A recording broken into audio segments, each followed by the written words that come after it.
I'm going to give you 10 direct, straightforward reasons as to why carnivore is not working for you. Whether you're like yo-yo dieting and you keep falling off the bandwagon and you keep struggling to get the results that you want. Maybe it worked for like a minute, and it stopped working.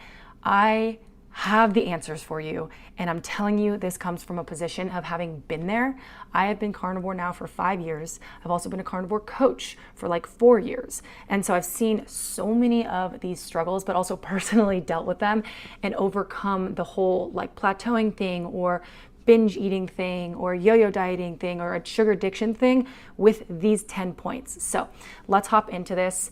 It's going to be very straightforward. So I'm going to start with number 1, and that is drinking fake sugars and sugar-free flavored electrolytes. Dude, okay, this is such a big one because so many of us in the carnivore community and other health spaces are fed so much information and advertising about how these sugar-free electrolytes that are like strawberry flavored and watermelon flavored and like whatever flavored are okay to have. And dude, I'm sorry to break it to you. They are keeping your sugar addiction going. They are confusing your gut microbiome to the point that your brain and your gut can't tell when it's full. And for me, it was keeping me stuck on a sugar addiction. So you never quite get rid of that noise in your head because you're having the fake sugars. So fake sugars, I'm including all of them. That can be things sweetened by aspartame or aspartame, however you call that, monk fruit, stevia, yes, stevia, like all of them. Anything that is sugar-free. I'm talking about Coke Zeros, Diet Dr. Pepper. I freaking loved Diet Dr. Pepper. I honestly had a very hard time letting go of these things until I realized what I was doing was having these sugar-free drinks as a way to bridge myself to the next meal so that I wouldn't have sugar. But as a result, because these sugar-free products they're not real sugar, they still send signals to our gut and our microbiome that's saying we are hungry and we are craving sugar. And sometimes for a lot of us, it also releases insulin. When there's insulin in the body that's flowing, we cannot burn fat. The body starts still craving sugar. So get rid of all sugar-free sweeteners. Diet Coke, I'm so sorry. Diet Dr. Pepper, any of your sugar-free electrolytes that have flavorless electrolytes are good. Okay, going on to the next one. Cutting calories too soon and making sure, basically you need to stop cutting calories too soon. So what do I mean by that? I think when we start carnivore, a lot of us are like so stoked to get in there and like, we're doing this for a very valid reason. You want to look better. Maybe you're obese. Maybe you're overweight.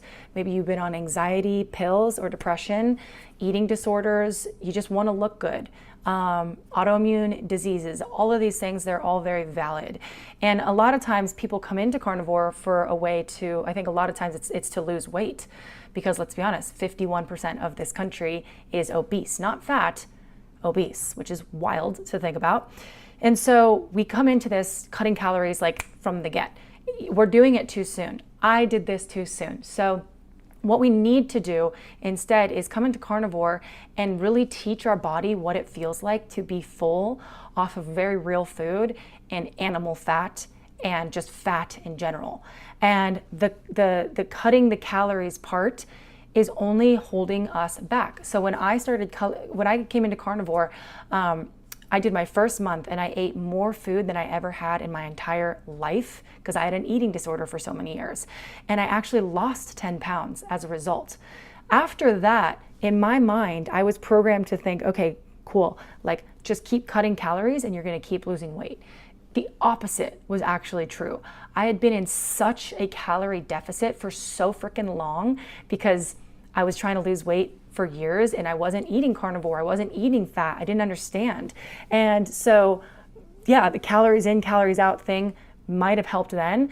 But for people getting into carnivore, they cut too soon. And that means they're not getting enough animal fat. They're not getting enough butter and they're not getting enough food. As a result, you crave sugar more often because your body's craving that energy. So stop cutting calories too soon.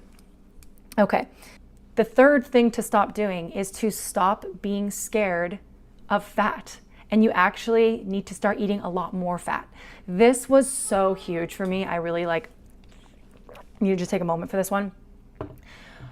We in society have been taught and told and sold that fat is going to make us fat. Since I was little, the programming, it's like for all of the women and the men and everything, was that you can't have fat in your diet because fat equates to fat. And a lot of this comes from, sorry, I'm trying to figure out my hair situation here.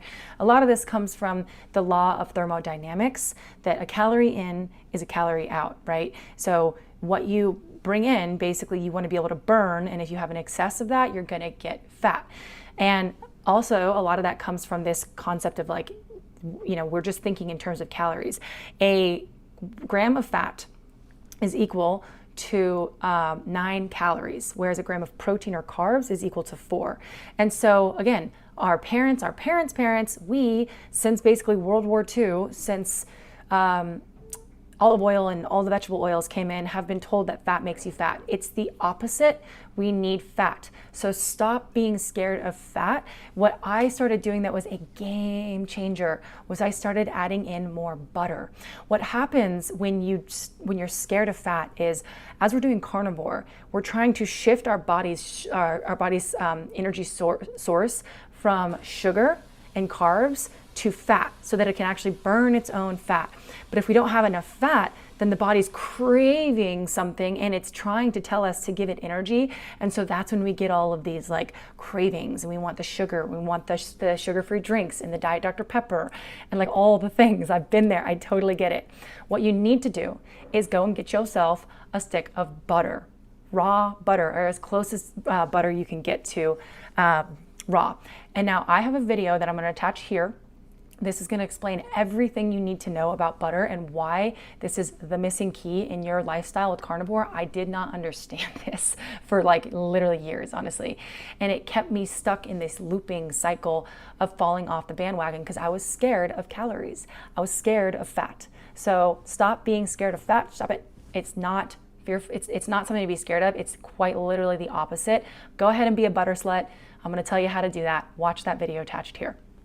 Okay, the fourth point to dive into is to stop mistrusting food.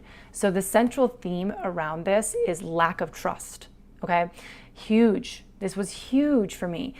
Again, a little bit about me, but I think this is reflective of a lot of people out there. I had disordered eating patterns. I was under-eating. I was bulimic at one point. I was constantly cutting calories basically since I was the age of 11. And I think even people that are very overweight in this society are guilty of these same mistrust of food tendencies and eating disordered patterns. It's like a very common thing. Basically, an eating disorder doesn't necessarily mean you're stick thin. It just means you have a disordered relationship with food and eating. And that's because we have a mistrust around food in society. When you do carnivore, and when you truly stick with carnivore and you do a high fat carnivore, you make sure to add in your butter in there. You make sure you get enough food. You're not under eating. You cut out all the sugar-free stuff, and you're just eating food that comes from the earth. You're nothing that's synthetic, right? Nothing that's processed or ultra processed. That's when the trust of food actually happens. But it's this mistrust of food that keeps you and kept me in this place of, okay, cutting calories just a little bit less. I need to burn this many calories. I need to do this much cardio because this food that I'm being fed right now that I'm eating is going to make me fat. We are not designed to be fearful of food. Food is there to help us. Why would we need to eat something every single day if it was going to potentially make us fat? It's the fake stuff that we created as humans that's designed by scientists that makes us fat. But when it comes to the real food, the meat, the red meat, the animal fat, the raw butter, that kind of thing is real. You can trust that. And that was a very real approach that I had to take. And what did that allow me to do? It allowed me to just eat when I was hungry. So eat when you're hungry. Don't starve yourself. It comes with trusting food. So stop mistrusting food. The fifth thing to stop doing is stop weighing yourself all the damn time. This one took me a while. So again, in society, we have all of these measuring systems about if we're making progress or not in our look, if we're losing weight, all that kind of stuff. But if you're just simply going off of the scale, you are not going to see the actual change that's going on in your body. And then also the results that come with body composition. And those things happen very slowly. So like you may not change weight at all. Sometimes people even may gain weight because their bone density increases, and sometimes their muscle increases because they're also working out. But you're getting so much protein and you're getting so much fat that happens even more quickly. But when I was just weighing myself all the time, I constantly was thinking about, damn, I need to cut calories. I need to lose weight. I actually gained a pound, or I stayed the same, or whatever it is. And that made me go back into the old patterns of just constantly obsessing over the weight and the calories in and the calories out. So stop weighing yourself. It's just a fast track to getting distracted and going to old programs and mistrusting food, honestly. The sixth point is to stop fasting too soon. This is a huge one, dude. Oh my God. Dude, you need to stop fasting so soon, okay? I was fasting so soon. I used to skip breakfast. I used to try to do one meal a day. I would eat breakfast, then I'd skip lunch, and then I'd have dinner. All of this under the framework of like fewer calories, and that way I'm going to stay thin, and I can just kind of hyper speed up my results. It is not that way. That is not going to get you what you want out of this. It's really honestly going to slow you down, because when you fast, particularly if you fast too soon, meaning your body hasn't quite been fat adapted yet, or you're not out of your old habits of having sugar-free drinks, or whatever tendencies that we have from eating disorders. Even if we're overweight, we have those eating disorders, like eating too much. If we're fasting too soon, we're trying too hard, and we're not creating a system within our body to tell it that we have enough food. So our body will literally hold on to fat if it thinks that it's not getting enough energy. This was a huge one for me because I was skipping those meals. I had like 10 pounds that I just wanted to lose. And so I was just trying to lose this weight, but I was coming off of years of undereating. So me fasting was just another signal to my body that I wasn't getting, that it basically needed to store that fat for a later time. So I never actually was able to lose the 10 pounds. And then also it kept my sugar addiction going in such a way that I constantly, because I was hungry and I wasn't getting enough energy, that's where I kept screwing up and falling off the bandwagon, because once every 3 weeks I'd have to give in to the sugar cravings, or I'd go into a grocery store and then I'd have to nibble on that thing, and then that would turn into a whole freaking afternoon of screwing up. Or what it is, like, don't fast too soon. Don't fast for a long time until you become actually fat adapted and understood what will help your body function normally. If you need assistance on what to eat in a day, you can go ahead and watch this video. I think that'll be pretty helpful to at least get you started on, what a day looks like without fasting. The seventh thing to stop doing is stop over cardioing yourself and stop over working out to try to get there. So this is for my my overachievers out there that are like me, the people that tend to want to do everything well, and you're an extreme personality. I get it. I'm the same way. If you are somebody who tends to work out a lot and you tend to go hard on things, the natural tendency, a thought process here, is to just run 6 miles every day, and then you're going to burn the calories. And what I'm going to tell you is that does work. I have done that, and it does not last. It doesn't last. It's only going to make things prolong in terms of, wanting to stop yo-yo dieting and wanting to stop the whole back and forth losing weight, gaining weight thing. What we tend to do if we do too much cardio and too much working out is that we spike cortisol. And if we spike cortisol, that means that our body's then holding on to that fat for dear freaking life, because it thinks that it's going to starve.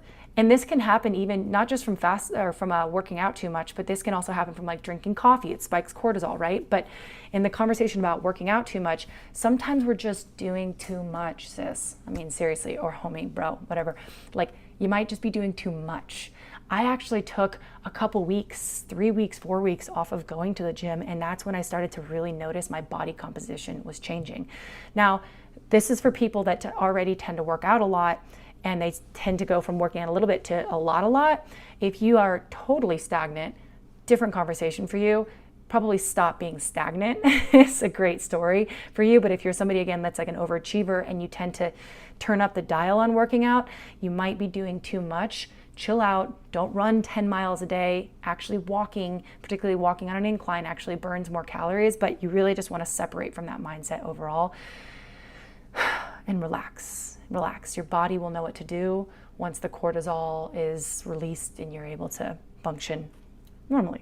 All right, the 8th piece to stop doing is to stop the disordered eating habits. So if you're stuck in this loop of carnivore and you're not sure why you're not getting the results and you want to make sure you get the results, one of the reasons that you might not be getting them is because you're still doing the damn habits that you did when you were disordered eating. That's nibbling on the snacks, that's having a little bit of treats here and there, that's, like I said before, having the sugar-free drinks.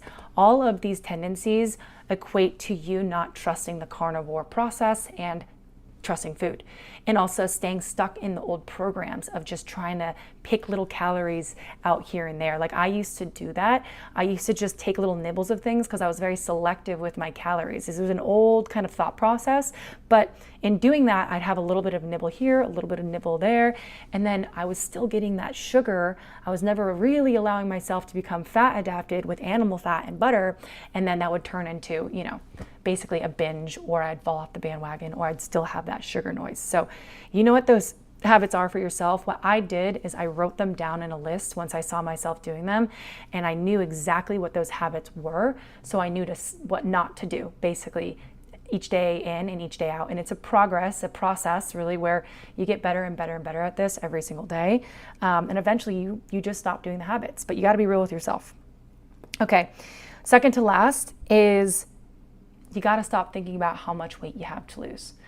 You get what you think about, right? This was so hard for me to conceptually get. What I had to start thinking about was just how I'm basically going to trust food, how I am fully going in on real food, real animal fat, real protein, not having any of this synthetic bullshit, none of that kind of stuff, and just fully trusting that I was given this body and this whole process. It knows what it's doing. There are so many people out there who know what they're not even thinking about food. Think about all your skinny friends. They don't even think about food. They can eat so much food and it doesn't affect them. And yet there's people like you and me who have struggled with food. There is another version of reality out there that exists where you are the version of yourself that you want to be, which is like lean, mean, no autoimmune issues, no anxiety, no depression. Trust me, I have been that person and I am who I am now, which is free of all of that. That version of you does exist, but you gotta stop thinking about trying to lose weight. You just have to start thinking about trying to eat well and how to feel good and how to feed yourself the right foods and the right habits and the right systems to put in place.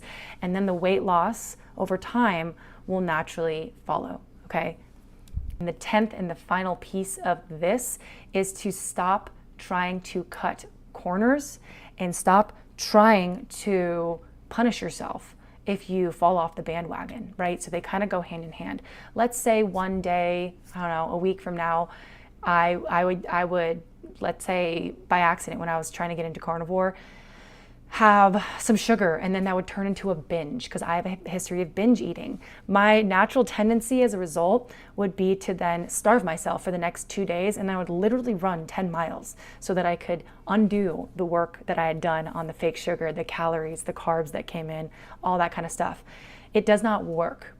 Stop doing that, because what actually happens is while you eat all this sugar and eat all these carbs, you're now kind of confusing all of your ghrelin and your lectin hormones with all the fake sugars and all of the processed foods.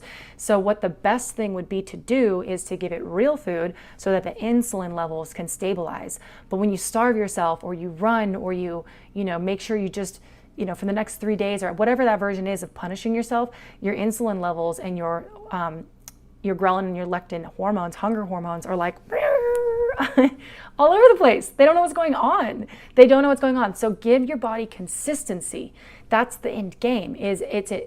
I love this quote, but it says, in the end, consistency beats intensity. So you have to just be consistent. So the day you fall off, if you fall off, which if you do all 9 of these things before this, you're not going to fall off the bandwagon. But in that rare occasion, if you did or if you do, Don't punish yourself. It's only going to raise your cortisol and your insulin levels. Just get right back on, eat the fat, eat a lot of the butter, eat the protein, eat 3 meals a day.